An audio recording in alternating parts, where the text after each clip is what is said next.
الحمد للہ رب العالمین والصلاة والسلام علی سید الانبیاء والمرسلین وعلی آلہ وصحبہ واولیاء امتہ اجمعین، اما بعد۔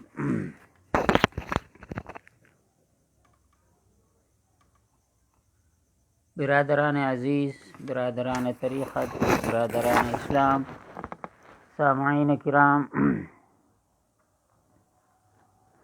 الحمدللہ آج ہفتہ واری درس کشف المحجوب شریف کی 64ویں مجلس ہے۔ 64 ہفتے گزر چکے ہیں، درمیان میں رمضان آیا، اس میں مجلسیں نہیں ہوئیں، کچھ شعبان میں بھی آخر تک ہوئی، شوال میں بھی ایک آدھ مجلس ایسی نہیں ہوئی، پھر بعد میں شروع ہوئی۔ بہرحال ایک اچھا خاصا عرصہ اس پر گزر رہا ہے اور ہم کشف المحجوب شریف کو حرفاً لفظاً حرفاً ہم پڑھ رہے ہیں، اور صاحب کتاب حضرت سید علی حجویری داتا گنج بخش رحمۃ اللہ تعالی علیہ کے منشے کو ہم یہاں پیش کرنے کی کوشش کر رہے ہیں۔ یوں تو اصحاب رسول پاک صلی اللہ علیہ وسلم میں 1,40,000 تو اسی وقت تھے، حجۃ الوداع کے وقت میں، اور بعد میں اور اضافہ ہوئے۔ صحابہ کے بعد تابعین، وہ تو لاکھوں میں تعداد ہے، تابعین لاکھوں سے تجاوز کر گئی۔ تو آپ کے طریقہ کار میں جب اہل بیت کا تذکرہ آیا تو ائمہ اہل بیت یعنی اکابر اہل بیت چنندہ ان کا تذکرہ کیا۔ صحابہ میں جو اکابر تھے، سرداران صحابہ آپ کہہ سکتے ہیں،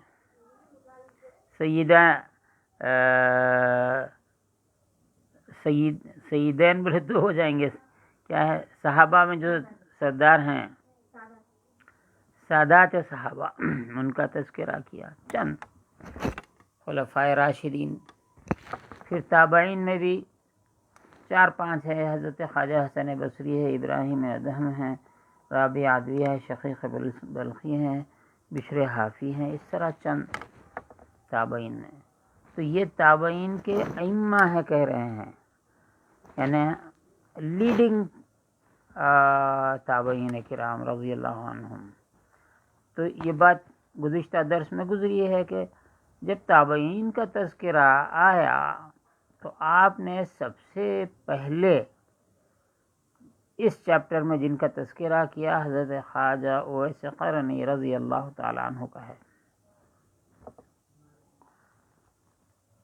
آپ ہم یہ اچھی طرح جانتے ہیں، اور تمام عالم میں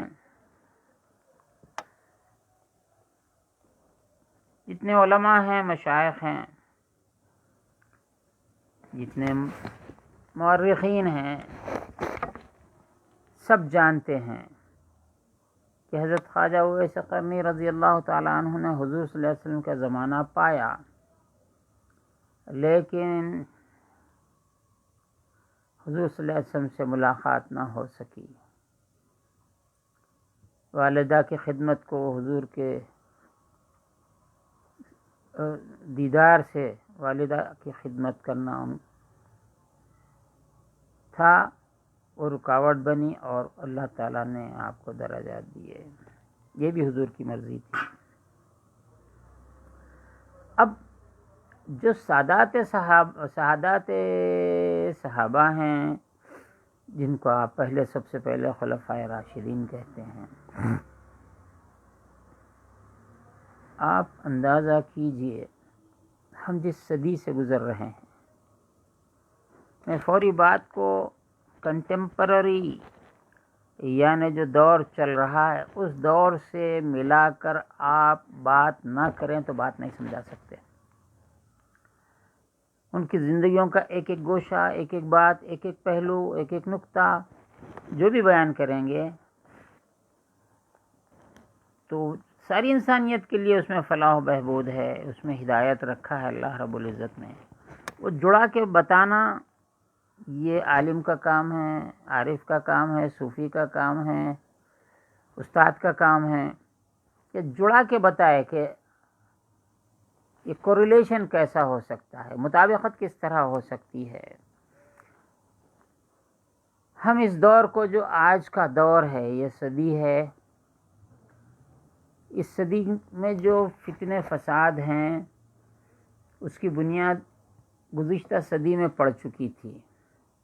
ان کے ائمہ فتنہ و فساد کا میں تذکرہ نہیں کرتا، لیکن فتنہ و فساد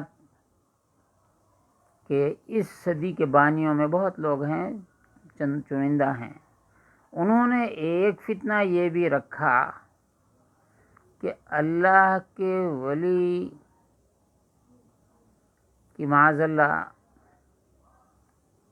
توہین کرنا، اس آپ کے وقار کو کم کر دینا اور لوگوں کی نظروں میں ہلکا کر دینا، یہ فساد رکھا. اور ولی کی تعظیم کو ہمارے جیسے کیا ہے اس میں یہ تصور دیا. لیکن آقا نامدار سید المرسلین خاتم النبیین انبیاء کے سردار روز محشر کے شافع روز محشر خواجہ کل سیدنا محمد رسول اللہ صلی اللہ علیہ وسلم نے ایک ایسا عملی پیغام صرف امت کو نہیں ساری دنیا کو دیا. سیدنا آدم علیہ السلام سے لے کے حضور کا زمانہ، حضور کے زمانے سے قیامت تک ایک پیام، عملی پیام دیا ہے. یہ آپ کے ہمارے لیے خصوصاً جو خوارج ہیں اس دور کے، دشمنان سادات بھی ہیں، دشمنان صحابہ بھی ہیں، دشمنان تابعین بھی ہیں، وہ ہر چیز کے دشمن ہی ہیں. وہ ہر صاحب نعمت کے وہ دشمن ہیں، ہر صاحب نعمت کے وہ حاسد ہیں. اولیاء اللہ کا تذکرہ آتے ہی ان کا منہ خراب ہو جاتا ہے، چہرہ بگڑ جاتا ہے. وَلَوْ نَشَاءُ لَمَسَخْنَاهُمْ عَلَىٰ مَكَانَتِهِمْ، وہ وہیں جل خالی نام سے جل جاتے ہیں. تو یہاں پر ہم یہ بتانا چاہیں کہ اگرچہ کہ یہ اویس قرنی رضی اللہ تعالی عنہ کا یہ گزشتہ درس میں تذکرہ آ گیا، اب حرم بن حیان رضی اللہ تعالی عنہ کا ذکر آنے والا ہے. کچھ شروع ہو چکا تھا لیکن ہم پھر سے یہاں سے لا رہے ہیں تاکہ ولی کا مقام پتہ چلے. ساری دنیا میں اس پر یہ اتفاق ہے، یہ جو چاروں صحابہ ہیں جن کو خلفاء راشدین کہا جاتا ہے، بعد الانبیاء بالتحقیق حضرت ابوبکر صدیق رضی اللہ عنہ، پھر عمر فاروق، عثمان غنی، علی بن ابی طالب رضوان اللہ علیہم اجمعین وعلیہم السلام، ان کا مرتبہ ہے. ان کے چہرے مبارک کو دیکھنے والا تابعی کہلاتا ہے. ایک تو بات یہ ہے کہ کوئی کسی کا چہرہ دیکھے، اور دوسرا یہ ہے کوئی اپنا چہرہ دکھائے. لوگ یہ کہتے ہیں آپس میں جب لوگوں میں لڑائی ہوتی ہے، جھگڑا ہوتا ہے کسی بات پہ، لوگ بولتے ایسا کیوں کر رہا، ایسا کیوں کر رہا، ایسا کیوں کر رہا. اللہ کو منہ بتانا نہیں ہے، اللہ کو کیا منہ بتائیں گا، یہ محاورہ ہے عرف عام میں. میں یہ کہتا ہوں اللہ کو منہ بتانا کیا، اللہ کو تو منہ بتا ہی رہے ہیں آپ، دکھ رہا ہے، اللہ سب کو دیکھ رہا، پھر وہاں جا کے دکھانا کیا ہے؟ اللہ تو اب بھی دیکھ رہا ہے، جب بھی دیکھے گا۔ تو یہ محاورہ دراصل اللہ کا منہ کیا دیکھے گا، اللہ کا دیدار تجھے کب نصیب ہوگا، یہ بولنا چاہیے۔ تو یہاں پر حضرت خواجہ اویس قرنی رضی اللہ تعالیٰ عنہ حضور کی امت کے اگر اولیاء، حضور کی امت کے جو اولیاء ہیں ان میں بعد الصحابہ جو بھی آ رہے ہیں وہ تابعین تبی تابعین جو اولیاء ہیں، حضرت خواجہ اویس قرنی رضی اللہ عنہ یہ ولی ہیں۔ حضور صلی اللہ علیہ وسلم نے وہ جو سادات صحابہ میں سے حضرت سیدنا عمر فاروق، سیدنا علی کرم اللہ وجہہ رضی اللہ تعالیٰ عنہ، ان کو روانہ کیا، میرا سلام پہنچاؤ اویس قرنی کے پاس۔ سادات صحابہ کو ولی کے پاس بھیجا۔ اگر تھوڑی بہت عقل میں بات آتی ہے تو اس کو پکڑ کے رکھ لو۔ یہ ولی صحابہ سے ملنے نہیں گئے، حضور پاک علیہ الصلوۃ والسلام سے ملاقات انہوں نے نہیں کی۔ حضور نے ایک امت کے ولی کا مقام بتلانے کے لیے ولی کے پاس ان کو روانہ فرمایا۔ ان کے جانے سے، ان کے دیدار سے تابعین کے زمرے میں حضرت خواجہ اویس قرنی آئے۔ تو ولی کا مقام کیا ہے اندازہ کیجئے۔ اگرچہ کہ یہ ولایت ایک دوسری بحث آئے گی، وہ الفاظ میں نہیں بولتا، وہ بحث ہی دوسری شروع ہو جائے گی۔ وہ یہ ہے کہ ہر نبی ولی ہوتا ہے، لیکن ہر ولی ایسا سوائے اور انبیاء جو ہیں وہ ولی بھی ہیں نبی بھی ہیں، پہلے ولی پھر بعد میں نبی، یا پھر دونوں ایک ساتھ، وہ اللہ اس نزاکت کو وہی بہتر جانتا ہے۔ تو یہاں یہ بتلانا ہے کہ ولی کا مقام بتلانے کے لیے حضور پاک علیہ الصلوۃ والسلام نے ان دونوں کو ان کے پاس اویس قرنی رضی اللہ عنہ کے پاس روانہ کیا، جس کی وجہ سے ان کے دیدار سے وہ تابعی کے درجے پر فائز ہوئے۔ اس میں یہی پیغام ہے۔ اور جو آپ کے اقوال ہیں، جو احوال ہیں، وہ تو گزشتہ درس میں نے بتلایا کہ اہل طریقت کے لیے اس میں جو درس ہے وہی باتیں لائی گئی ہیں۔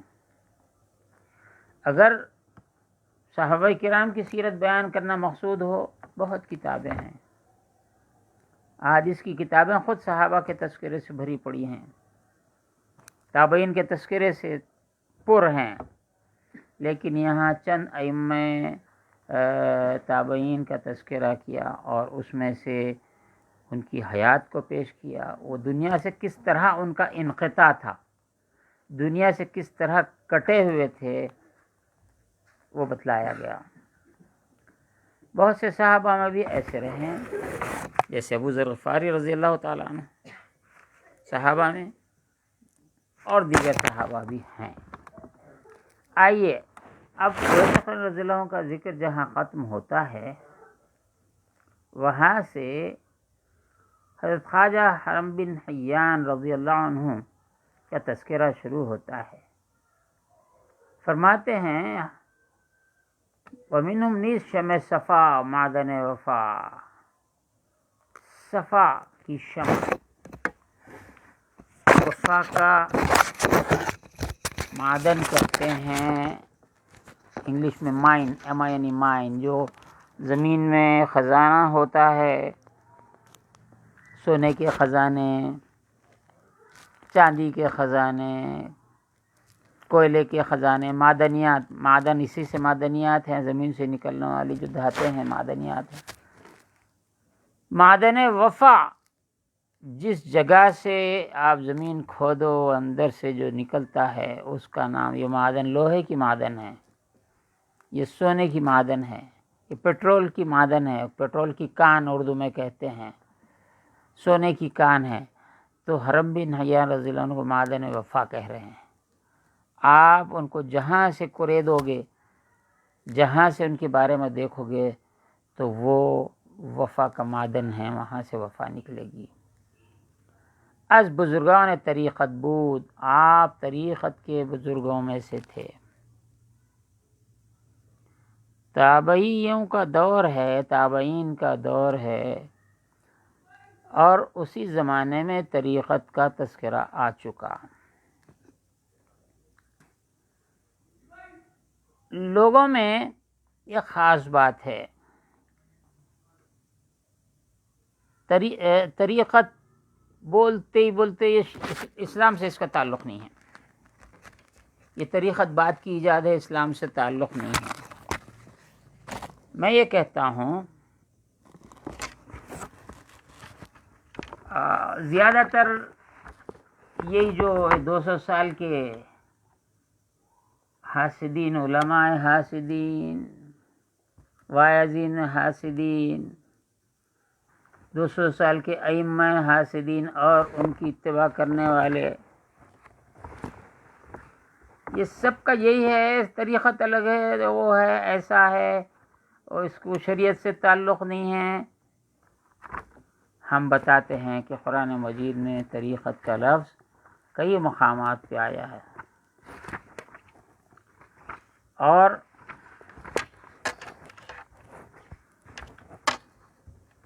طریق کے معنی راستہ ہے۔ راستے کے لیے بھی کئی الفاظ آئے ہیں، اہدنا الصراط المستقیم، صراط بھی آیا ہے۔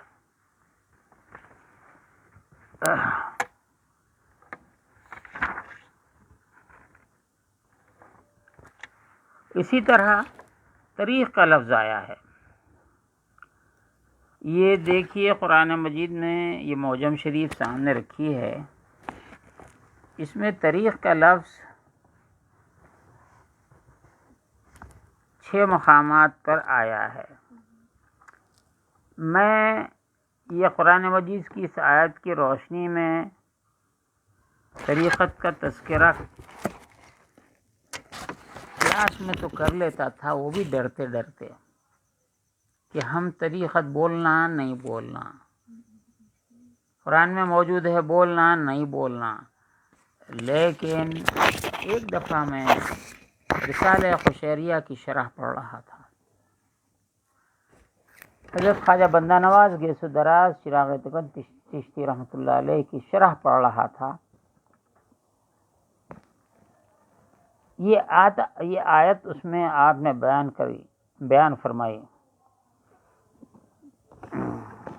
وَإِن لَّوْ اسْتَقَامُوا عَلَى الطَّرِيقَةِ لَأَسْقَيْنَاهُم مَّاءً غَدَقًا، اگر وہ طریقت پر، یعنی راستے پر استقامت کے ساتھ کھڑے رہ جائیں تو ہم ان کو ماءً غدقا لاسقیناہم، ان کو ہم پانی پلائیں گے، پاک، صاف، زبردست، وافر۔ تو یہ طریقت کا لفظ یہاں سے جب میں کتاب میں اس میں پڑھ لیا تو آرام سے میرے دل کو، اتنا بڑا پوائنٹ ہے، ہمارے بزرگ نہیں بیان کرے، میں کیسا کروں؟ جب تک وہ نہ پڑھا تھا نہیں بولتا تھا۔ اب میں یہ بتلاتا ہوں، جہاں پر شریعت کا تذکرہ آیا ہے، یہ میں نے بارہا بیان کیا ہے، شریعت راہ نہیں ہے، راہ شریعت کہتے ہیں، لیکن شریعت راہ نہیں ہے، راہ چلنے کا قانون ہے۔ شریعت نے اس کام کی اجازت دی ہے، یعنی آپ یہ کام کر سکتے ہیں، اس راہ پر چلنے کی شریعت نے اجازت دی ہے، انہیں قانون اجازت دیتا ہے، اسلامی قانون۔ تو شرع کے معنی قانون کے ہے، اور اس کا ایک معنی راستے کے بھی آتے ہیں، اس کو کہتے ہیں شارع، شارع عام، عام لوگوں کے چلنے کا راستہ، جس میں شاہ بھی چلے، گدا بھی چلے، عوام بھی چلے، تاجر بھی چلے، عالم بھی چلے اور تمام طبقات چلیں، وہ شارع ہے۔ اور طریق ایک مخصوص راستے کو طریق کہتے ہیں، ایک ایسا راستہ ہے جو ٹوٹل کامن ہے، جس میں ہر کوئی چل سکتا ہے، لیکن طریق کامن نہیں ہے، طریق مخصوص ہے، مخصوص مقام پہ پہنچانے والا۔ اگر آپ جدہ چلے جائیں تو ٹیکسی والے پہلے اونٹ ہوتے تھے جو حاجیوں کو جدہ سے مکہ مکرمہ لے کے جاتے تھے، تو طریق مکہ طریق مکہ طریق مکہ پکارتے رہتے تھے۔ تو مطلب یہ مخصوص راستہ ہے جو مکے کو لے جاتا ہے، جو اطراف کے راستے ہیں وہ طریق نہیں ہے۔ تو یہاں پر ان الذین کفروا ظلموا لم یکن اللہ لیغفر لهم ولا لیہدیہم طریقا، کون سا ہے طریقہ؟ آگے یہ آیت مکمل آتی ہے، میں یہ پڑھ دیتا ہوں تاکہ مطلب پورا بالکل واضح ہو ہی جائے۔ تو طریق کا لفظ 168،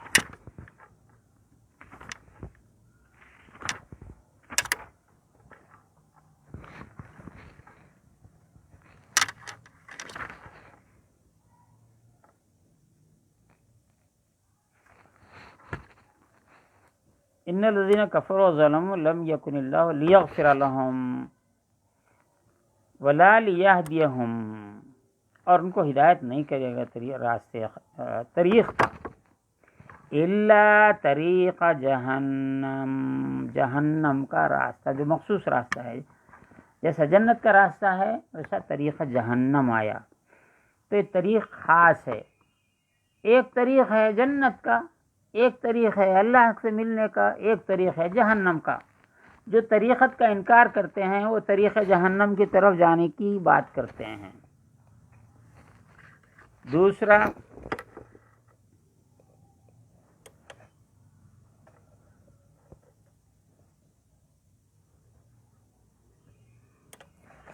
ان اسر بعبادی فاضرب لهم طریقا فی البحر، جو بس یہ دوسرا تذکرہ ہے۔ وَلَوِ اسْتَقَامُوا عَلَى الطَّرِيقَةِ لَأَسْقَيْنَاهُمْ مَاءً غَدَقًا۔ تو طریق جنت کے لیے بھی طریق کا لفظ آیا، جہنم کے لیے ایک طریق کا لفظ آیا، تو یہ طریقت ہے۔ یہ ہے تابعین کا دور کی بات چل رہی ہے، تو یہ اہل بیت کا راستہ طریقہ ہے۔ عرف عام میں طریقہ ہی پڑ گیا، یعنی سسٹم کے معنی ہو گئے۔ تو طریق کیا ہے؟ یہ از بزرگان طریقت، وہ طریقت کے بزرگوں میں سے تھے، طریقت کے اکابر میں سے تھے۔ یہ اور بات ہے کہ تابعین میں سے کسی کو صاحب طریقت نہیں بولا جاتا، چونکہ بڑا رتبہ تابعی کا ہے، اس سے بڑا صحابہ کا ہے، اہل بیت کا ہے، کسی کو صوفی نہیں کہا جاتا۔ اسی طریقے سے بعد میں تابعین کے بعد تبع تابعین سے یہ الگ الگ نام رکھے گئے، یہ تذکرہ گزر چکا۔ یہاں فقہا بھی وہیں سے آئے، قراء آئے، محدثین آئے، مفسرین آئے، ایک ایک فن کے لحاظ سے جو جس فن کے ماہر تھے اس فن کے امام کے طور پہ تبع تابعین کے دور سے بات شروع ہوتی ہے، لیکن تابعین کے دور میں بھی یہ صاحب طریقت آ چکے تھے۔ وہ اندر معاملت حز وافر داشت، اور معاملت میں معاملت بین خود و خدا، اپنے اور اللہ کے درمیان جو معاملہ ہے۔ اور یہ لوگ ایسے تھے کہ بعض صحابہ کرام صحبت کرتے بود، صحابہ کرام رضوان اللہ علیہم اجمعین کے ساتھ انہوں نے زندگی گزاری تھی، ان کے ساتھ رہے تھے، تو طریقت کی بنیاد تعلیم و تعلم، لکھنا پڑھنا، بولنا سننا، واعظ نصیحت، اس پہ بنیاد نہیں ہے۔ صحابہ کرام کے تمام صحابہ کی بنیاد پڑھنے لکھنے اس پر نہیں ہے۔ صحابیت کی بنیاد حضور سے صحبت، حضور سے ملاقات، آپ کی تربیت میں رہنا، کچھ دیر بیٹھنا، ایمان کی حالت میں رہنا، ایمان کی حالت میں صحبت اختیار کرنا، یہ صحابیت ہے۔ اگرچہ کہ اس دور میں خود خواجہ حسین بصری، خواجہ اویس قرنی رضی اللہ عنہ موجود تھے، لیکن ملاقات نہ ہوئی، صحبت نہ ملی حضور کی، تو صحابی نہ کہلائے۔ اگر یہ دو صحابہ، سادات صحابہ عمر فاروق اور علی بن ابی طالب رضی اللہ عنہما اگر نہ ملتے تو تابعی کا درجہ بھی نہیں ملتا تھا۔ جو صحابہ سے ملے اور صحابہ کی صحبت ملی وہ تابعی کہلائے۔ اب حرم بن حیان رضی اللہ تعالیٰ عنہ سے متعلق بیان کرتے ہیں کہ قصد کرد انہوں نے ارادہ کیا تھا اویس را زیارت کرنا، تاکہ اویس کی زیارت کریں۔ چون به قرن شد، جب قرن کو گئے، وہی ازنجا رفتے بود، خواجہ اویس قرنی قرن سے جا چکے تھے۔ نا امید گشت، حرم بن حیان نا امید ہو گئے، وہ بے مکہ باز آمد، مکے کو آئے پلٹ کر، ان کو اطلاع ملی تھی کہ یہاں ہیں، خبر یافت کہ وہی بے کوفے باشد، ان کو اطلاع ملی کہ شاید وہ کوفے میں ہوں، بیامد، کوفے کو آئے۔ آج اس تیز رفتار سواریوں کے دور میں ذرا حساب کر کے بولیے، خرن کو ملنے گئے، خرن میں نہیں ملے تو مکے کو آئے، مکے میں نہیں ملے تو کوفے کو گئے۔ آج تو تیز رفتار سواریاں ہیں، برق رفتار ٹرینیں ہیں، اور ہوا کی دوش پہ چلنے والے ہوائی جہاز ہیں، کتنی مصیبت ہوتی ہے بتاؤ۔ جب تو یا تو پاؤں پیدل چلو، یا خچر پہ سوار ہو جاؤ، اونٹ پہ سوار ہو جاؤ، گھوڑے پہ سوار ہو جاؤ، جنگلوں سے گزرو، ڈاکوں کے درمیان سے گزرو، جنگل کے اژدہوں سے، سانپوں کے درمیان سے چلو، جنگلی جانوروں کے درمیان سے چلو۔ دیکھو ایک ولی کی زیارت کے واسطے کیا اہتمام ہو رہا ہے۔ حرم بن حیان کوفہ پہنچے، نہیں آفتاش، کوفے میں انہوں نے نہیں پایا، تا مدت دراز آنجا بود، ایک مدت دراز تک حرم بن حیان رضی اللہ عنہ وہاں پر رہے، چون خاص کہ انجا بسوئے بصرہ آیت، جب چاہا کہ وہ بصرے کو آئیں، چونکہ بصرے میں ہے، معلوم ہوا، اندر راہ وی راہ یافت، جب وہ بصرے کو چلنے لگے تو راستے میں خواجہ اویس قرنی سے ملاقات ہوئی، راستے میں ملاقات ہوئی، بر کنارے فرات کے کنارے پر، کہ طہارت نہیں کر دو، طہارت کر رہے تھے۔ فرات وضو وغیرہ غسل کرنا، یہ سب طہارت کہلاتی ہے۔ اردو کی طہارت ایک مخصوص ہے۔ مرقع پوشیدے، ٹکڑے لگے ہوئے کپڑے پہنے ہوئے تھے، گدڑی پہنے ہوئے تھے۔ الذین اتبعوہم بإحسان، قرآن مجید میں آیا، ان کا تذکرہ ان لوگوں کا، اتباع کرنے والے۔ مرقب پہنے ہوئے تھے، بے شناختاش، پہچان گئے آپ کون ہیں۔ چون از کنارے رود برآمد، جب وہ دریا کے کنارے آئے، و ریش شانے کر، داڑھی کو کنگا کرنے لگے، حرم پیش آمد، حرم بن حیان سامنے آئے، ویرا سلام گفت، اور انہوں نے حضرت خواجہ اویس قرنی کو سلام کیا، گفت علیک السلام یا حرم بن حیان، پہلی ملاقات ہو رہی ہے۔ انہوں نے کہا حرم بن حیان، وعلیکم السلام۔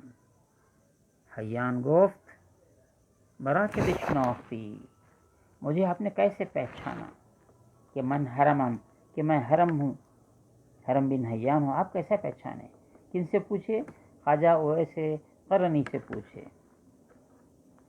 گفت عرفت روحی روحک، میری روح نے پہچان لیا تیری روح کو۔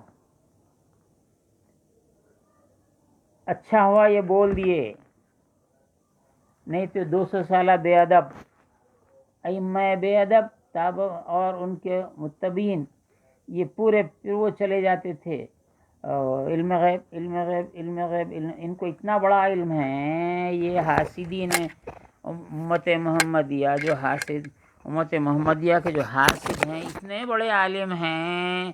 رسول اللہ کو کیا علم تھا انہوں بتاتے، رسول اللہ کو معاذ اللہ کیا علم نہیں تھا انہوں بتاتے، حضور کو یہ علم نہیں تھا وہ علم تھا۔ اماں تو اتنا بڑا عالم ہے، یہ تو راز ابلیس کی شاگردی کا اس کو رتبہ حاصل معلوم ہوتا ہے، کیسے زبان لگا کے بول دیتے۔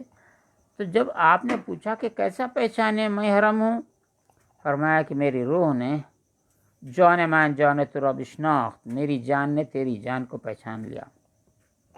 زمانی بنشستن کچھ دیر مل کر بیٹھے، زمانی ایک مدت بھی بول سکتے ہیں، کچھ لمحے بول سکتے، گھنٹہ بول سکتے۔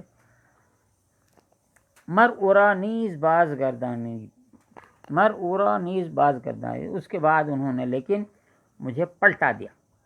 حرم گفت، حرم نے کہا بیشتری با من سخنان امیرین گفت، یعنی عمر و علی رضی اللہ عنہما جب تک وہ حرم بن حیان بیٹھے رہے، بیشتر وقت، زیادہ تر وقت دونوں امیروں، امیر المومنین عمر، امیر المومنین علی رضی اللہ عنہما سے متعلق وہ بات کرتے رہے۔ روایت کر مرا از عمر، مجھے عمر سے، وہ عمر از پیغمبر صلی اللہ علیہ وسلم روایت کر، حضرت عمر نے حضور صلی اللہ علیہ وسلم سے اور عمر نے مجھ سے روایت بیان کی کہ وہی گفت، انہوں نے کہا انما الاعمال بالنیات، بے شک اعمال کا دار و مدار، اعمال کی بنیاد نیتوں پر ہے۔ وَلِكُلِّ امْرِئٍ مَّا نَوَىٰ فَمَنْ كَانَ هِجْرَتُهُ إِلَى اللَّهِ وَرَسُولِهِ فَهِجْرَتُهُ إِلَى اللَّهِ وَرَسُولِهِ وَمَنْ كَانَتْ هِجْرَتُهُ إِلَى دُنْيَا يُصِيبُهَا أَوْ إِلَى امْرَأَةٍ يَتَزَوَّجُهَا فَهِجْرَتُهُ إِلَى مَا هَاجَرَ إِلَيْهِ۔ فرمایا اعمال کا دار و مدار نیتوں پر ہے، تم جو نیت کرو گے اس کا صلہ ملے گا، اس کا نتیجہ ملے گا، اس کا پھل ملے گا۔ نیت کا، عمل کا پھل نہیں کہہ رہے ہیں۔ جس کسی نے ہجرت کی الی اللہ و رسولہ، اللہ کی طرف ہجرت کی، رسول کی طرف ہجرت کی۔ یہاں نقطہ ہے، ہجرت ایک مقام سے دوسرے مقام کو ہجرت کرنا۔ کوئی ہندوستان سے نکل کر کسی اور ملک کو چلے گیا تو وہ فلاں صاحب ہجرت کر کے فلاں ملک کو چلے گئے، انہوں امریکہ کو چلے گئے، انہوں لندن چلے گئے، انہوں فلاں جگہ چلے گئے۔ وہ امریکہ سے ہجرت کر کے مکے کو پہنچ گیا، مکے والا ہجرت کر کے مدینے کو پہنچ گیا۔ یہ مقام، ایک مقام سے دوسرے مقام کو جانا، ایک مقام چھوڑنا، دوسرے مقام کی طرف ہجرت کرنا۔ لیکن اللہ تعالی معاذ اللہ کو مقام کا نام نہیں ہے، رسول ایک مقام یعنی زمین کا، خطہ زمین کا نام نہیں ہے۔ جو کوئی ہجرت کرے اللہ کی طرف اور رسول کی طرف، پلیس ٹو پلیس نہیں ہے۔ فَهِجْرَتُهُ إِلَى اللَّهِ وَرَسُولِهِ، اگر اس نے اللہ کی طرف ہجرت کی، رسول کی طرف ہجرت کی، تو اس کی ہجرت اللہ اور اس کے رسول کے لیے ہے۔ میں پہلے یہ بات پوری کر دیتا ہوں، پھر یہ بات کو دوبارہ سمجھاتا ہوں۔ وَمَنْ كَانَتْ هِجْرَتُهُ إِلَى دُنْيَا، جو کوئی دنیا کے لیے ہجرت کرے، یہ مقام کی ہجرت آ گئی، یہاں سے نکل کے کسی اور شہر کو چلے جائے کمانے کے لیے، تو دنیا کے لیے ہے۔ فلاں جگہ سے فلاں جگہ چلے جائے، فلاں جگہ سے فلاں جگہ چلے، فلاں جگہ سے یہاں آ جائے، یہ ہجرت دنیا کے لیے، کام کے لیے، کمائی کے لیے، یا کوئی اور کام کے لیے، او یا پھر الی امرأۃ یتزوجها فہجرۃ الی ما ہاجر، اور کوئی شادی عقد کرنے کے لیے کسی عورت سے اگر ہجرت کیا تو اس کی ہجرت اس کے لیے ہے۔ تو یہاں سے عمل خارج ہو گیا، عمل کی جو نیت ہے، کام کی جو نیت ہے اس پر حکم لگے گا۔ میں چھوٹی چھوٹی باتوں میں اس واسطے سمجھاتا ہوں کہ آج جو ٹرینڈ چل رہا، وہ ٹرینڈ سے آپ کو بات سمجھاؤں۔ ایک بہت بڑا گروپ ہو گیا 200 سالوں میں۔ کہاں جا رہے ہیں؟ نہیں جماعت میں جا رہے ہیں، امریکہ کو جا رہے ہیں 3 مہینے کے واسطے۔ ہاں جماعت میں وہ کون؟ امریکہ سے جماعت ہے، لندن سے جماعت ہے، اس میں نو مسلمین ہیں، فلاں انگریز ساتھ ہے۔ کوئی بھی نو مسلم نہیں ہے، کوئی انگریز، وہ انگریزاں آتے دیکھ کے کام صحیح چل رہا نہیں چل رہا دیکھ کے فنڈس وہاں سے اجرا کرتے ہیں، انہوں جا کے مسلمان بن کے یہاں پہ شریک رہتے ہیں، ان کو 3 مہینے لے کے گاؤں پھرتے۔ تو مطلب کیا ہوا کہ یہ مسجدوں پہ قبضہ کرنے کے واسطے پھرتے ہیں، یہ ہجرت ہے ہی نہیں۔ کوئی شخص علم کے حاصل کرنے کے لیے ہجرت کرے، جیسا کہ غوث پاک، آپ ایران کا علاقہ جیلان ہے، اس کو فارسی میں گیلان کہتے ہیں، گیلان ہے، عربی میں آ کے جیلان ہو گیا۔ گیلان سے ہجرت کر کے بغداد شریف آ گئے، یہ ہجرت علم کے لیے ہے۔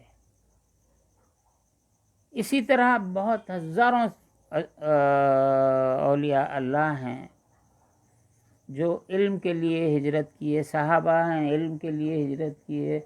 امام بخاری کہاں بخارا، کدھر مکہ مکرمہ، کدھر مدینہ طیبہ، علم کے لیے ہجرت کرے۔ تو مقام پر بھی آئے تو نیت کے لحاظ سے ان کا اجر اللہ کے نزدیک محفوظ ہے۔ انہوں مسجدوں پہ قبضہ کرنے لے کر کہاں ہیں، بھوپال کی مسجد کو جا رہے ہیں، تو کیا کرتے بھوپال کو؟ ایسی اب یاد آ گئی، اس وقت بابری مسجد کی شہادت ہوئی 92 میں، ادھر مسجد پہ لاکھوں آدمی حملہ ور ہوئے ہیں اور جمع ہو رہے ہیں، تبلیغی جماعت کا اجتماع ہو رہا ہے بھوپال کی جامع مسجد میں، 1 لاکھ آدمی وہاں جمع ہیں جسٹ سیم ٹائم میں، ایک دن پہلے۔ اور وہاں پہ تو کسی کی کان پہ جوں بھی نہیں رہے گی، نہ وہ کا ڈسکشن ہوا، مسجد ادھر شہید ہوتے رہی، انہوں یہاں پہ خالی اپنی اب کوئی الفاظ مناسب نہیں رہتے، گیم کھیل لیتے رہے، کوئی پرواہ نہیں ان کو، نہ خود دعا بھی نہیں کرے کسی بارے میں، انہوں جا کے بڑھ جاتے تو کارروائی رک جاتی تھی۔ بہرحال یہ جو جاتے ہیں، حضور نے فرمایا کہ 3 مسجدوں کے سوا کجاوے باندھنا منع ہے، ایک حضور کی مسجد، ایک کعبہ شریف، اور دوسرا بیت المقدس، اور تیسرا حضور صلی اللہ علیہ وسلم کی مسجد نبوی۔ یہ بھوپال کی مسجد کہاں سے آ گئی؟ وہ جامع امریکہ کہاں سے آ گئی؟ جامع لندن کہاں سے آ گئی؟ کوئی جواز نہیں ہے۔ تو یہاں پر میں عرض کر رہا ہوں، جب کوئی ہجرت کرے جس کام کے لیے، تو اس کی ہجرت اسی کے لیے ہے، اللہ اور اس کے رسول کے لیے ہجرت کرنا۔ صوفیہ کے نزدیک یہ ہے کہ آپ جس کام کے لیے جا رہے ہیں، روزی کمانے کے لیے جا رہے ہیں، جو آپ کے لیے فرض ہے، تو آپ کا جانا روزی کمانے کے لیے انسانی فطرت کے مطابق ہے، ہر آدمی کماتا ہے۔ کیا صرف مسلمان ہی کماتے ہیں؟ ساری دنیا کے لوگ کماتے ہیں، لیکن آپ کا کمانا آپ کی نیت کی ہجرت ہونا چاہیے۔ نیت کی ہجرت کیا ہے؟ حلال کماؤں، اللہ اور اس کے رسول کا حکم بجا لاؤں، خود حلال کھاؤں، اپنے اہل و عیال کو حلال کھلاؤں، یہ ہجرت اللہ کے اور رسول کی طرف ہے۔ اب قرآن مجید میں بھی ہے، وَمَن يُهَاجِرْ فِي سَبِيلِ اللَّهِ، جو کوئی اللہ کے راستے میں ہجرت کرے، یجد فی الارض مراغما کثیرا وسعا، تو وہ زمین کو بہت کھلا، بڑا کشادہ پائے گا۔ فقد وقع اجرہ علی اللہ، اور اس کا اجر اللہ کے نزدیک ہے۔ وکان اللہ غفور الرحیم۔ ہاں، اور یخرج من بیتہ مہاجرا الی اللہ ورسولہ، جو اپنے گھر سے نکلے اللہ اور اس کے رسول کی طرف مہاجر بن کر، ہجرت کرنے والا بن کر، ثم یدرک الموت فقد وقع اجرہ، اور اس راستے میں اس کی موت واقع ہو جائے تو اس کا اجر اللہ کے لیے ہے، اور اللہ تعالیٰ غفور الرحیم ہے۔ اب یہاں پر یہ مثال میں دیا ہوں، کسی موقع پہ شاید 2 مرتبہ دیا اس عرصے میں، کہ مثلا کوئی حج کے لیے نکلا، نیت حج کی ہے، مہاجرن الی اللہ، الی بیت اللہ، اللہ کے گھر کی طرف نکل رہا، الی بلد رسول اللہ، الی قبر رسول اللہ، زیارت رسول اللہ، تو رسول اللہ صلی اللہ علیہ وسلم کے شہر شریف مدینہ طیبہ کے زیارت کے لیے نکلتا ہے، آپ کے قبر شریف کی زیارت کے لیے، کعبۃ اللہ شریف کی زیارت کے لیے۔ تو اب یہ جو حج کے لیے نکلا تو یہ نیت اس کے لیے ہے۔ ابھی اس نے ارادہ کیا اور گھر سے نکلا اور راستے میں موت ہو گئی، تو اس پر بہت سی بشارتیں ہیں کہ وہ شخص اللہ کے نزدیک ہر سال حاجیوں میں اس کا نام لکھا جائے گا قیامت تک، وہ اگرچہ کہ وہاں پہنچا ہی نہیں۔ یہاں میں نے گزشتہ درس میں اس سے پہلے کہا تھا کہ جب کوئی اللہ کے راستے میں نکلتا ہے، اللہ کے لیے نکلتا ہے، رسول کے لیے نکلتا ہے، اور ابھی وہ پہنچا نہیں ہے، راستے میں موت آ گئی، مقصد تو نہیں ملا، لیکن وہ مقصد پانے والوں میں، کامیاب لوگوں میں لکھا جائے گا۔ آپ دیکھیے کتنے حضور پاک صلی اللہ علیہ وسلم کے دست مبارک پر لوگ ایمان لائے، اور بس ایمان لائے اور وہیں سے سیدھا جہاد میں چلے گئے، نہ نماز کا موقع ملا، نہ روزے کا موقع ملا، حج تو بہت دور کی بات ہے، زکوٰۃ اور دور کی بات ہے،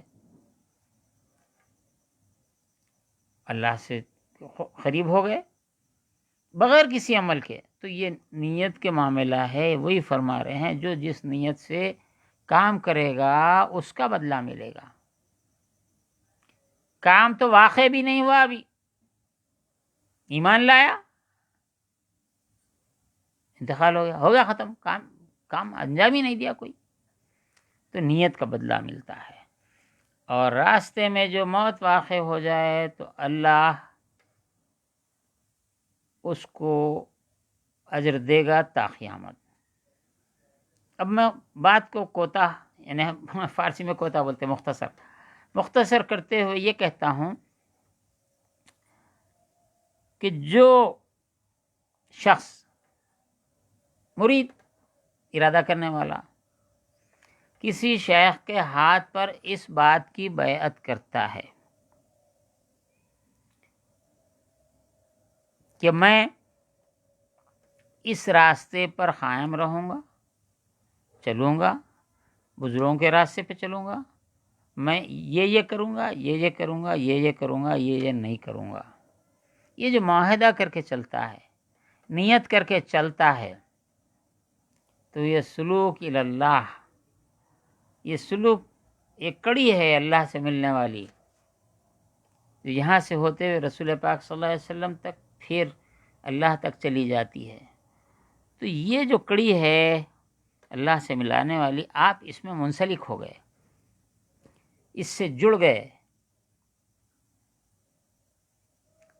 تو اگرچہ کہ آپ کو اللہ کا وصال نہیں ہوا، اللہ کا دیدار نصیب نہیں ہوا اس دنیا میں، آپ اللہ اللہ بولتے رہے، اللہ کا نام لیتے رہے، ہاں، لیکن اللہ کا رسول کا آپ کو یہاں دیدار نصیب نہیں ہوا، وصل نہ ہوا، موت واقع ہو گئی، تو اس راستے میں جو چل رہے ہیں، قیامت تک جو راستہ چلتے رہیں گے لوگ، ویسا ہی ان کا بھی معاملہ ہوگا۔ یہ اللہ کی راہ چلنے والے ہیں، یہ سالکین ہیں، اگرچہ واصلین نہ ہوں لیکن وصل ان کا ہر لمحہ وصل ہے۔ یہ حدیث شریف حضرت اویس قرنی رضی اللہ تعالیٰ عنہ نے حرم بن حیان رضی اللہ عنہ کے سامنے بیان کی۔ آنگاہ اس کے بعد مرا گفت، مجھ سے فرمایا، علیک بقلبک، بر تو باد بے نگاہ داشت دل از اندیش غیر۔ حضرت داتا گنج بخش ترجمہ فرما رہے ہیں، تجھ پر لازم ہے کہ دل پر نگاہ رکھے، دل کی حفاظت کرے، از اندیشہ غیر، غیر کے اندیشے سے، غیر کے خیال سے، یعنی غیر کو آنے نہ دے، یہ نہیں، غیر کا خیال بھی نہ آنے دے۔ یہ بہت نازک مسئلہ ہے۔ یہ جب بحث آگے کہیں آئے گی تو اس وقت ہم انشاءاللہ اس پہ بات کریں گے کہ غیر کا خیال بھی نہیں آنا ہے۔ قوال ہمارے پاس یہ اسی کا الٹا جواب ہے۔ فرماتے ہیں کہ خیال یار کا آنا ہے، یار کا آنا، یا عاشقوں کا ہے رستہ، چلے چلو تو صحیح۔ یار کا خیال آنا، یار کا آنا ہے۔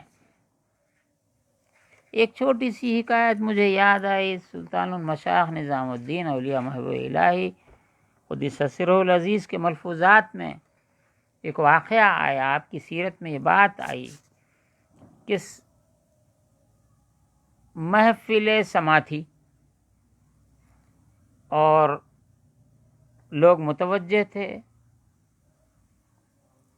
مراقبے میں تھے، سما میں مراقبہ ہوتا ہے۔ سلطان المشائخ اٹھے اور ایک اس مجلس میں ایک نو مشق مرید، نیا مرید تھا جو مشق کر رہا تھا، اس کے سامنے ہاتھ باندھ کر ادب سے سلطان المشائخ بہت دیر ٹھہرے رہے، محفل جاری رہی، بہت دیر تک آپ اس نو مشق جو آنکھ بند کر کے بیٹھا ہوا ہے اس کے سامنے ادب سے ہاتھ بند کے کھڑے رہے۔ کافی دیر کے بعد پھر اپنی جگہ آ کر بیٹھ گئے۔ مجلس کے ختم ہونے کے بعد سلطان المشائخ محبوب الہی سے عرض کیا لوگوں نے کہ سرکار، آپ وہ مرید جو نیا مرید ہے، کل مرید ہوا ہے، اس کے سامنے ہاتھ باندھ کر آپ ٹھہر گئے، یہ کیا معاملہ ہے؟ محبوب الہی نے فرمایا، وہ جو مراقبے کی مشق کر رہا تھا، اس کے خیال میں حضور پاک صلی اللہ علیہ وسلم اس کے خیال میں تشریف لائے، تو حضور کے تشریف لانے سے میں ادب سے وہاں ٹھہر گیا، جب تک کہ حضور اس کے خیال میں تھے میں ہاتھ بن کے ٹھہرا رہا ہوں۔ خیال یار کا آنا ہے، یار کا آنا، یہ عاشقوں کا ہے رستہ، چلے تو چلو تو صحیح۔ تو یہاں کہہ رہے ہیں غیر کا خیال بھی نہ ہے، غیر آنا دور کی بات ہے۔ جن کے پاس یہ تعلیم ہو کہ غیر کا خیال آنا بھی ان کے پاس اتنی برائی کا حامل ہے، یہ جو ہے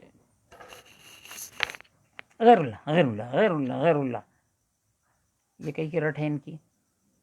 بات دراصل یہ ہے کہ جو جس کو چاہتا ہے اس کا تذکرہ بہت زیادہ کرتا ہے، وہ غیر اللہ کو چاہنے والے ہیں، لہذا ہر چیز میں غیر اللہ غیر اللہ۔ اب میں یہ باتیں ہر درس میں جہاں یہ موڑ آتا ہے میں نہیں چھوڑتا ہوں، بولتا ہوں، اس واسطے کہ حق اور باطل کی تمیز آپ کو ہونا چاہیے۔ ارے بھائی وہ ان کا زمانہ ہے، 1250-1300 سال ہو گئے، وہ جو پہلی صدی تھی وہ صدی کے دور کی باتیں ہیں، آج کہاں ہوتا۔ ایسے وسوسے شیطان ڈالتا ہے، اس کے نائبین ڈالتے ہیں۔ آج کون ڈال رہا پہچاننا، اس واسطے نام لے کے بولتا ہوں میں، ورنہ آپ کو سمجھ میں ہی نہیں آئیں گا۔ ہر الگ الگ کیٹیگری کے آدمی کو الگ الگ جو ہے فیلڈ پہ یہ لوگ دھوکہ دیتے ہیں۔ فرمایا کہ علیک بقلبک، بر تو باد بے نگاہ داشت دل از اندیش غیر، و ان سخن را دو معنی بود، اس کے دو معنی ہوتے ہیں. ایک ہی آن کے دل را مطابق حق گردان بے مجاہدت، مجاہدے کے ذریعے دل کو حق کی مطابقت میں لا دے، حق کی اتباع میں لا دے، دل حق کی اتباع کرے.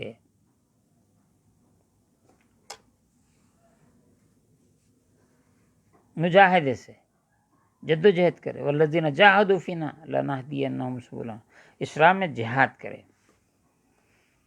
اب جہاد انڈیا میں آج بولتے ایک دوسرے معنی ہیں، ان کو بیچاروں کو مجبوری ہے، زبان مسلمان ہی نہیں سمجھ رہے ہیں تو بیچاروں انہوں کیا سمجھیں گے. دیگران کے دوسرا ہے کہ خودرا مطابق دل گرداں، دوسرے یہ ہیں کہ اپنے آپ کو دل کے مطابق دل کے اتباع میں دے دے، دل اللہ کی اتباع کرے ایک درجہ، دوسرا یہ ہے کہ تو دل کے تابع ہو جائے. وہ ان دو اصل خویس، یہ دو اصل خوی ہیں.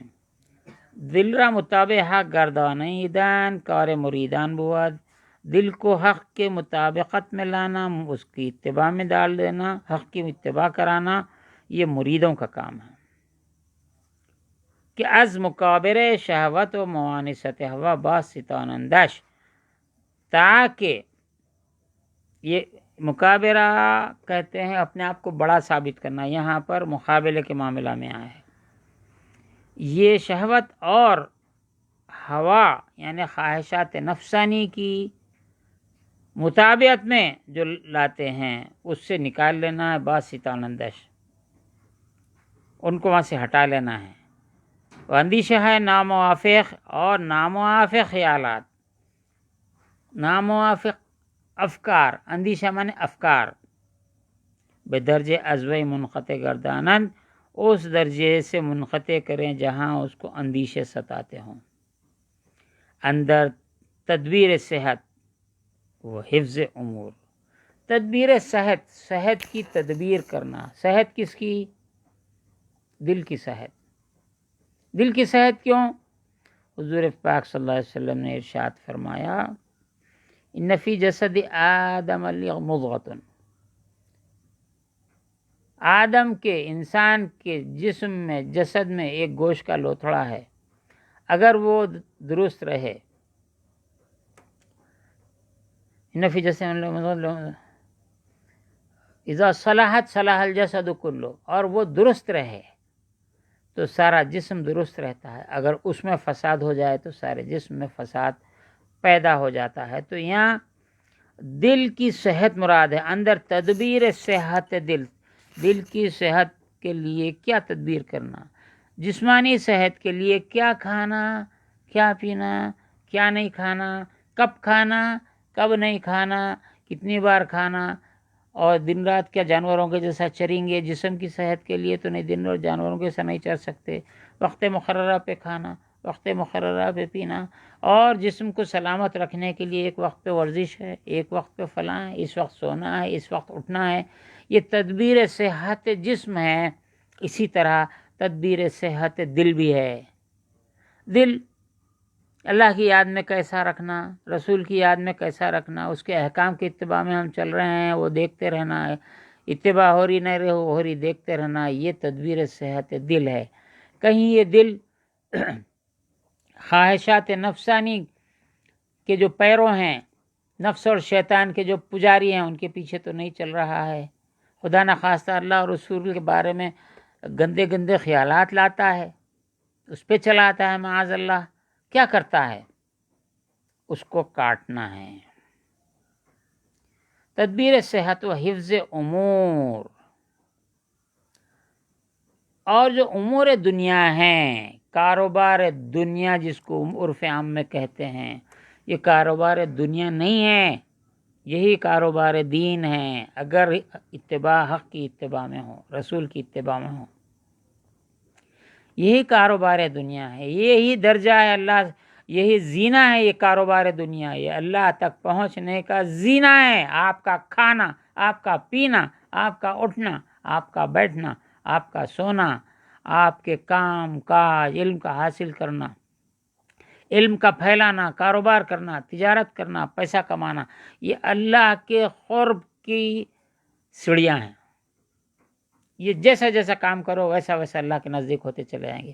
میرے بھائی دنیا تو لگی ہوئی ہے، ریکان دنیا لگی ہوئی ہے، تو اس پیچھے لگا ہوا ہے، مسلمانوں کے پیچھے لگا ہوا ہے. صحت، تدبیر صحت و حفظ امور، اپنے کاموں کو انجام دینے میں آپ اس کی تدبیر کرنا، وہ نظر اندر آیات حق بندن، اور اللہ رب العزت کی جو آیات ہیں، آیات قرآنی ہیں، اس کے اندر نظر رکھنا. میں جو کام کر رہا ہوں یہ کتاب و سنت کے مطابق ہے. آج وہ دور میں ہم نہیں ہیں، کتاب و سنت کے مطابق ہے نہیں ہے دیکھنے کے واسطے. یہ تو صلاحیت بہت کم لوگوں کو حاصل رہتی ہے. جو ابتدائی دور، یہ جو ہم دور پڑھ رہے ہیں، تابعین کا دور ہے، اس دور میں ان آیات پر نظر رکھ کر حق سے قربت، اسی آیت میں حق سے قربت کیسے ہو رہی ہے، حق سے معاذ اللہ دوری ہو رہی ہے، سب واضح کر دیا ہے. صحابہ نے کیا، بعد میں تابعین نے تو اور صاف کر دیا، تب تابعین نے اور صاف کر دیا. بچے کچھ اشتباہ جو تھے اس میں، جس کو ہم سیم سے ملی ہوئی چیزیں ہوتی ہیں، آدمی سمجھ نہیں سکتا، اس کو بھی واضح کر دیا. ہم اسی لیے تابعین صحابہ کی اتباع کرنے والے ہیں، تب تابعین کی اتباع کرنے والے ہیں. ہم ان تابعین اور تب تابعین اور صحابہ ان کی اتباع کرنے والے ہیں، اہل بیت کی اتباع کرنے والے ہیں. اہل سنت و جماعت اسی کو کہتے ہیں. سنت یعنی سنت رسول اللہ، جماعت صحابہ، جماعت تابعین، جماعت تب تابعین، یہ اہل سنت و جماعت ہیں. ان سے جو ہٹ جائے وہ غیر مقلد کہلاتا ہے، تقلید نہیں کرنے والا ہے. ہم آگے چلتے ہیں تو قرآن میں تا محل محبت شود، قرآن کی آیتوں میں، اللہ کی آیتوں پہ اس کو دیکھتے رہیں، اپنے کاموں کو دیکھتے رہیں، تو ہوتا کیا ہے؟ تا محل محبت شواد، دل محل محبت بن جاتا ہے. وہ خود را مطابق دل گردانی در، اور خود کو دل کے مطابق میں لا لینا، اس کے مطابق میں کام کرنا. کار کاملان بوت، کاملوں کا کام ہوتا ہے.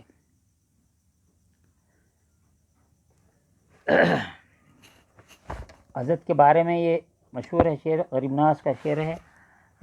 کیا ہے، یہیں لکھا ہوا ہے، میرے کو فوری زبان پہ نہیں آ رہا. گنج بخش فیض عالم، مظہر نور خدا. گنج بخش، خزانہ دینے والے. فیض عالم، عالم کو فیض پہنچانے والے. مظہر نور خدا، خدا کے نور کا مظہر.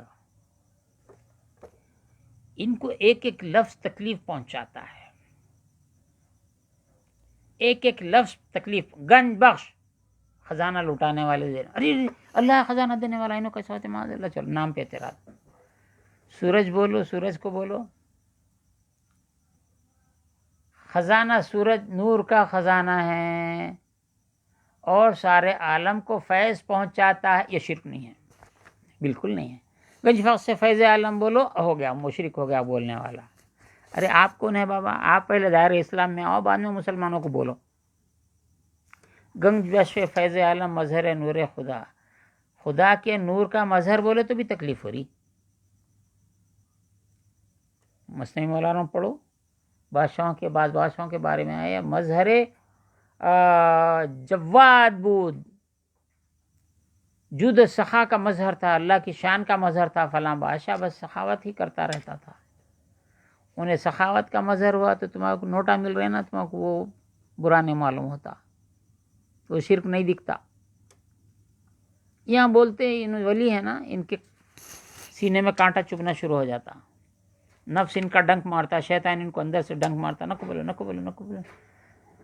گنج بخش فیض عالم، مظہر نور خدا. ناقص آرا پیر کامل، یہاں یہ لفظ پہ بول رہا ہوں میں، یہ کاملوں کا مقام ہے، بولے نا یہاں پہ. مطابق دل گردان کار کاملان بود ناقصارا پیر کامل داتا گنج بخش رضی اللہ عنہ ناقص کو کامل کرنے والے ہیں. ایک بچہ مدرسے کو جاتا ہے، اس کو استاد سنوارتا ہے، سدھارتا ہے، نکھارتا ہے، اس کے عادات و اطوار کو درست کرتا ہے، اس کو علم سے نوازتا ہے، اخلاق سے نوازتا ہے، سنوارتا ہے، ناقص کو کامل بناتا ہے. ایک مدت میں ایک دنیا کو فیض پہنچانے والا بنا دیتا ہے. ٹیچر فیض نہیں پہنچاتا، علم نہیں پہنچاتا. کامل ناقص آرا پیر کامل، جو ناقص ہیں لوگ ان کے واسطے آپ کی ذات پیر کامل ہے. اور جو کامل ہیں دو طبقے رہیں گے، کامل ہوگا ناقص ہوگا. یہ درمیان میں جو دکنی بول رہے ادگدرا، تھوڑا پکا ہوا تھوڑا نہیں پکا ہوا، کچا پکا، ایسا بھی ہوتا ہے، تو وہ بھی جو ہے ناقصوں میں آ جائے گا. اور جو کامل ہیں، کامل آرا رہنما، کاملوں کی بھی رہنمائی کرنے والے ہیں آپ، تو یہ وہ ہے مطابق دل گردانیدن کار کاملان بود کہ حق تعالی دل ایشان را، ان کے دلوں کو، وہ کاملوں کے دلوں کو بے نور جمال منور گردانی دس. اللہ نے ان کاملوں کے دلوں کو اپنے نور سے منور کر دیا ہے. پھر سے شعر پڑھ لیجئے، پتہ چل جائے گا. تو یہ کیفیت ہے.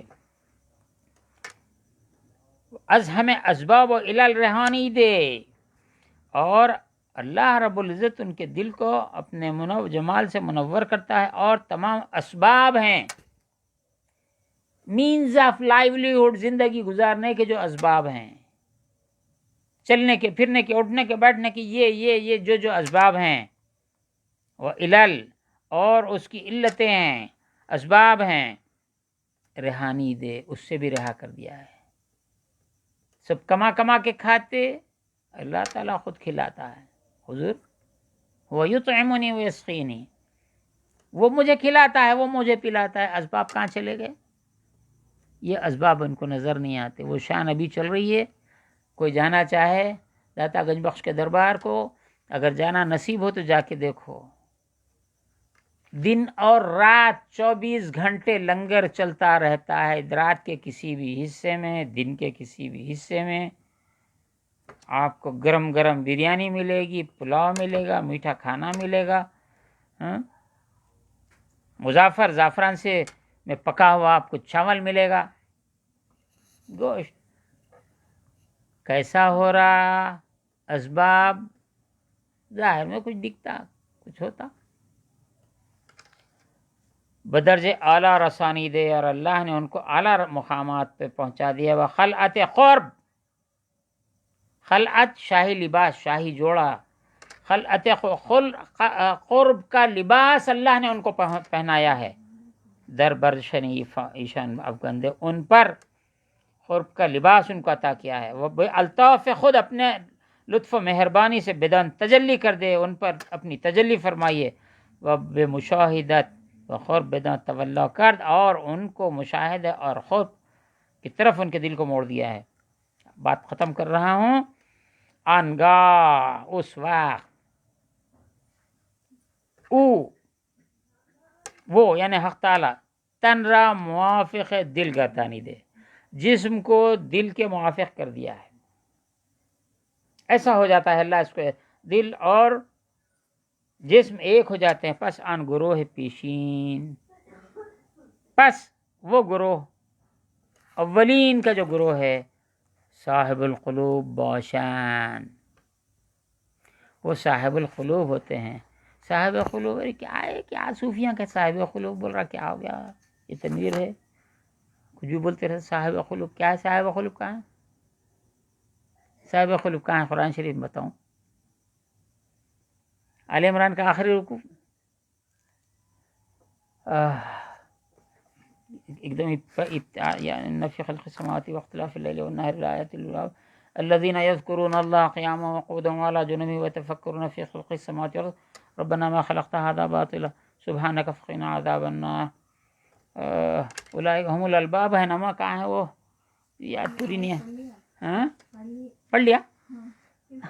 ان الذين آمنوا وعملوا الصالحات كانت لهم جنات ان الذين آمنوا وعملوا الصالحات الذين يتفكرون في خلق السماوات والأرض ربنا ما خلقت هذا باطلا سبحانك فقنا ربنا عذاب النار. کہاں پڑھا میں؟ ان الذين آمنوا وعملوا الصالحات كانت لهم الباب. دیکھو کیا ہو رہا، کیا غلبہ ہوا. الباب کیا ہے؟ قرآن شریف ہے نا، ہو آل عمران کا آخری رکو ہے. اللہ ہاں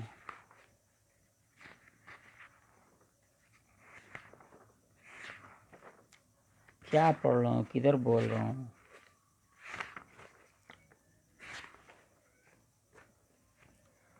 ان فی خلق السماوات والارض واختلاف اللیل والنہار، بے شک آسمان اور زمین کی پیدائش میں، رات اور دن کی باہم بدلیوں میں، لآیات لأولی الالباب، لب کے معنی دل، اس کو قلب بولتے ہیں.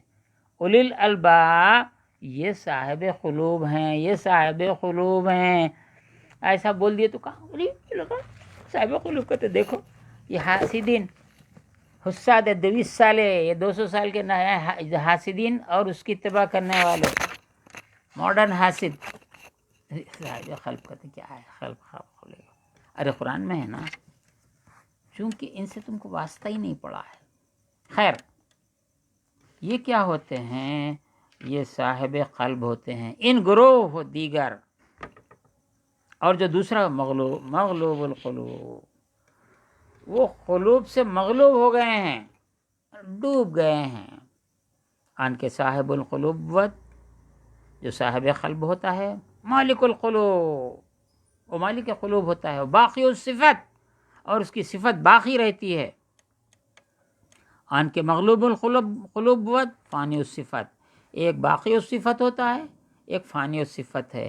ایک اللہ کی صفات میں گم ہو جاتا ہے، فنا ہو جاتا ہے، اور ایک باقی رہتا ہے، شعور اس کو رہتا ہے. وہ حقیقت ان اس مسئلے کی خط بدن باز گردد، اس کی جانب پلٹ کر چلی جاتی ہے. خداوند عز و جل گفت الا عبادک منہم المخلصین، سوائے تیرے مخلص بندوں کے. یہ ایک یہاں سے دوسری تفصیل شروع ہوتی ہے. یہ 2 4 5 مقامات پہ آیا. وہ شیطان جو قول کرا کہ میں تیرے بندوں کو، یہ ابن آدم کو میں گمراہ کروں گا، صرف وہی بچے رہ جائیں گے جو تیرے مخلص بندے ہیں. مخلص عربی میں، اردو میں مخلص بولیں گے. تو یہ حرم بن حیان رضی اللہ تعالیٰ عنہ کا تذکرہ ہو رہا ہے. یہاں حرم بن حیان رضی اللہ تعالیٰ عنہ ہو یا دیگر ہیں، ان کی حیات بیان کرنا، ان کی سیرت بیان کرنا، یہاں پر یہ مقصد نہیں ہے. کچھ حصہ بیان کرے، مختصر سی بات میں آپ پہنچ جائیں. پنسل یہاں مقصود یہی ہوتا ہے. مقصود یہ نہیں ہے کہ فلاں وقت پیدا ہوئے، فلاں وقت انتقال ہوا، ایسا گزارے، یہ کمائے، وہ کھائے، وہ نہیں ہے. یہاں پر ان کا تذکرہ بیان کرنے کا مقصد یہ ہے کہ آپ کے لیے ان کی باتیں ہدایت کا باعث بن جائیں اور آپ کے دل کو قرار ہو جائے. قرآن مجید میں اللہ تعالیٰ نے فرمایا، حضور پاک صلی اللہ علیہ وسلم سے ارشاد فرماتا ہے کہ ہم انبیاء سابقین کے قصے ہم آپ کو اس لیے بیان کرتے ہیں کہ آپ کے دل کو قرار آ جائے. انشاءاللہ تعالی ہم آگے کچھ حصہ بچا تھا حرم بن حیان رضی اللہ عنہ کا، ہم اس کو اگلے ہفتے میں بیان کریں گے اور آگے چلیں گے. تو اس میں 5-6 تابعین کا تذکرہ ہے. یہ تمام تمہید باندھ رہے ہیں. جو اہل تصوف ہیں بعد میں آ رہے ہیں، ان کو کتنے بڑے بڑے خزانے ملے ہیں. ایک تو خزانہ حضور پاک صلی اللہ علیہ وسلم کی حیات طیبہ ہے، جو اہل بیت اور صحابہ کو ملی. بعد میں آنے والوں کو حضور کی سنت بھی ملی، صحابہ کی سنت بھی ملی، ان سے جو ان کو ملا تھا اور ان سب کو جو ملا، جو فیضان ملا، وہ 2 کا خزانہ تابعین کو ملا. ان کو جو خزانہ ملا وہ تینوں کا خزانہ تابعین کو ملا. تابعین میں اب حضرت امام اعظم ابو حنیفہ رضی اللہ عنہ ہے، امام شافعی، امام مالک، احمد بن حنبل، بالترتیب تابعین تابعین کا سلسلہ ہے. تو یہ وہ وارثین ہیں رسول پاک صلی اللہ علیہ وسلم، وارثین اہل بیت ہیں، وارثین صحابہ ہیں، ان کے علم کے وارث ہیں، عمل کے وارث ہیں، اخلاص کے وارث ہیں، اور ہر وہ چیز ان کو ملی وہ ان کے پاس ہے. مولانا روم فرمائیں کہ اگر تو کچھ حاصل کرنا چاہتا ہے تو اگر کسی زنبیل میں ہاتھ ڈالنا چاہتا ہے، کچھ حاصل کرنا چاہتا ہے، تو ایسی زنبیل میں ہاتھ ڈال جس میں کچھ ملے. جھولی میں 10 دن در ذیل صاحب دولتی، جو صاحب دولت ہے اس کی زنبیل میں ہاتھ ڈال. پہلے کوئی بھکاری ہے، اس کے پاس خود کچھ نہیں ہے، انہیں مفلس کے جیب میں ہاتھ ڈالیں گا تو کیا ملیں گا؟ کچھ حاصل کر رہا صاحب دولت سے. تو یہ صاحبان دولت ہیں، ایسی دولت ہے، دنیا کی دولت، آخرت کی دولت، علم کی دولت، کیا کیا نہیں ہے، اللہ کی معرفت کی دولت، رسول کی معرفت کی دولت، ان کے اخلاق کی دولت، ان کے دیدار کی دولت ان کو حاصل ہے. اس سے بڑھ کے اور کیا چاہیے؟ جنت کی سب سے بڑی نعمت اللہ کا دیدار ہے، اس سے بڑی نعمت اور کوئی نہیں ہے. وہ بھی ان کو حاصل ہے. وہاں سے کاٹنا چاہتے ہیں آپ، لے جا کے گلی کوچوں میں لے آ کے سڑا رہے ہیں، لے کے جا کے. اللہ محفوظ رکھے تمہارے فتنے سے، آخری زمانے کے فتنوں سے. اللہ تعالی ہم سب کو محفوظ رکھے. پینسل کہاں گیا یہاں کا؟ پینسل تو نہیں دکھ رہا. صلی اللہ تعالی علی خیر خلقہ سیدنا محمد و آلہ وصحبہ اجمعین. انشاءاللہ ہم اب یہ رجب کا مہینہ ہے، معراج شریف ہے، شب معراج آ رہی ہے. ایسا ارادہ ہے کہ شب معراج پر ایک علیحدہ سے لائیو ہو یا پھر ہم ریکارڈ کر کے پیش کر دیں. اسی مہینے میں 24 رجب کو شب معراج سے 2 دن پہلے والد گرامی پیر و مرشید مجدد مجتہد آئین حزب اللہ حضرت سید اسماعیل ذبیح اللہ شاہ رحمۃ اللہ تعالی علیہ کا عرس شریف ہے. اس موقع پر انشاءاللہ ہم ایک سیمینار دوسرے دن چراغوں کے دن رکھنا چاہتے ہیں. جو ہمارے شیوخ ہیں، اجداد ہیں، اجداد کے شیوخ ہیں، ایک مختصر سے رسالے ہیں 400 سال پہلے کے، کہ جس کو 5-5 4-4 6-6 صفحے کے ہیں، لیکن دنیا کے مانے ہوئے بہترین محققین اس کو دیکھ کے انہوں نے کہا کہ یہ 4 صفحوں 6 صفحے والے 2-4 رسالے، اس کو کوئی ایڈٹ کر دے تو یہ کرامت سے کم نہ ہوگا. یعنی اردو زبان جو ہے اس کی پہلی جو شکل تھی دکنی تھی، یہ بول چال کی زبان تھی، اور یہ بول چال کی زبان تحریر کی زبان میں جہاں سے شروع ہوئی حضرت خواجہ امین الدین علی اعلیٰ کی خانقاہ سے، میران خدا نما حسینیت کے پیر و مرشد کی خانقاہ ہے، یہاں سے اردو زبان تحریر کی شکل اختیار کرتی ہے.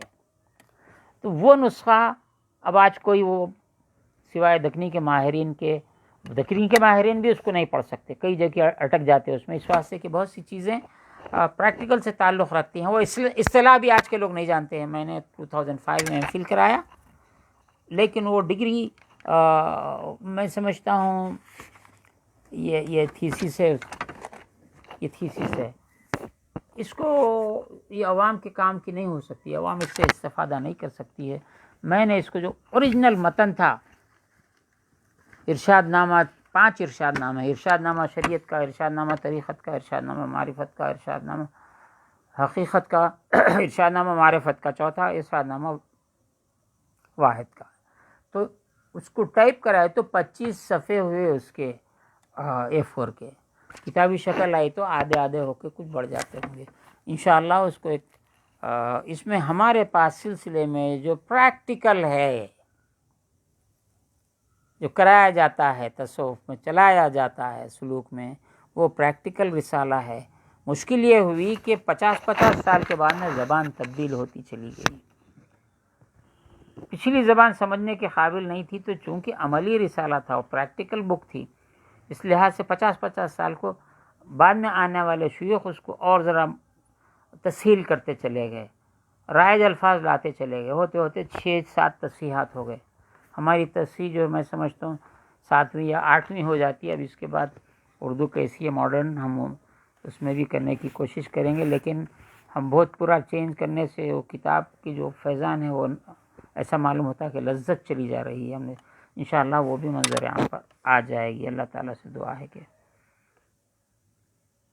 اس ذکر کو قبول فرمائیں، اور ہم ناقص ہیں، وہ ناقصانہ پیر کامل کاملانہ رہنما کی بارگاہ میں ہمارے نقص آمیز ناقص علم، ناقص عمل، ناقص شخصیت کو ہم پیش کرتے ہیں تاکہ ہمیں کامل کر دے۔